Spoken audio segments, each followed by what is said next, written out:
Hello, we're back in the garden. I noticed today that my garlic is getting scapes.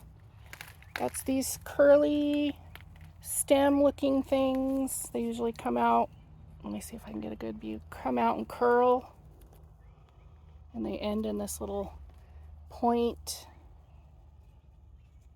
The light's bad, it's hard to get a picture of it. Yeah, there's the point. And then they have this little knob in the center. That's where the flower and the seeds of hardneck varieties of garlic are produced.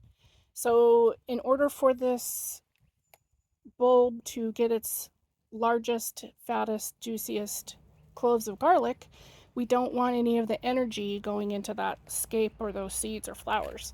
So when you notice those, you want to come out with your handy cutters, just get right down at the base of where that is and snip those off. But do not throw those away. That is a garlicky, awesome little morsel right there.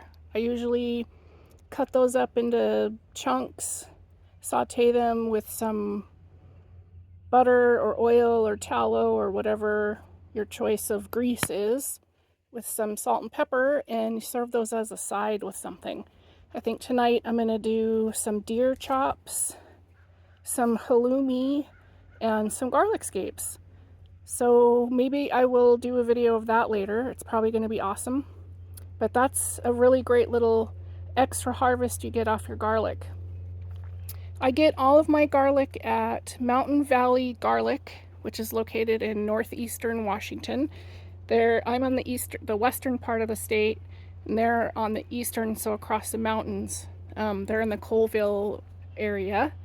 Their garlic is amazing. Seed garlic is not cheap, but if you buy it 3 or 4 years, you could probably grow enough garlic to use your own cloves after that.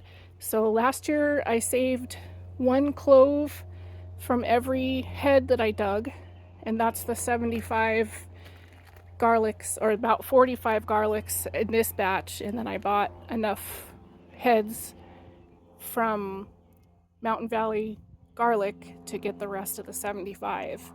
So this year I can either save 1 clove from all of these garlics and plant 75 and not buy any, or I can do that again, do about half of the cloves, buy half. I'm not really sure what I'm going to do yet. It takes 2 years if you want to let one of these go to seed. So if you don't cut the scape and you let it go to seed, it will produce seed. You can save that seed and you can plant it, and in the spring it'll make a plant, and in the following year you pull that in the fall and in the following year you plant those little cloves and you can make your own garlic. It does take about 2 years to produce. I haven't tried that yet. I'm going to try it someday. This is not the year, unfortunately. I just have a lot of stuff going on in this garden, and I don't want to let one of these go. I don't want to. You'll still get garlic if you let the scapes go. But they won't be as big of heads of garlic, and the cloves won't be as big. So that's more important to me this year than getting seed, because it is, like I said, it's 2 years. That's a big commitment. Garlic's not cheap though. If you buy it from a good garlic grower, it's between $20 and $40 a pound, and that's a lot.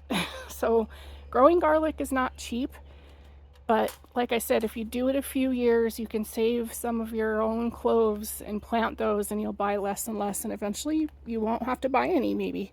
And then once I get to that point, I think I'm going to try to let one of these scapes go to make seed and see if I can get and do it from seed. I don't know if I'm that talented. We'll have to see. Anyway, that is a garlic scape. They are amazing. If you grow garlic, do not waste that. It is tasty, and it's kind of like a little bonus you get off of your garlics. And only the hardnecks get those. Softnecks, none of my softneck varieties do, so I'm pretty sure softnecks do not get a scape. So keep that in mind. Anyway, that's it. Happy gardening.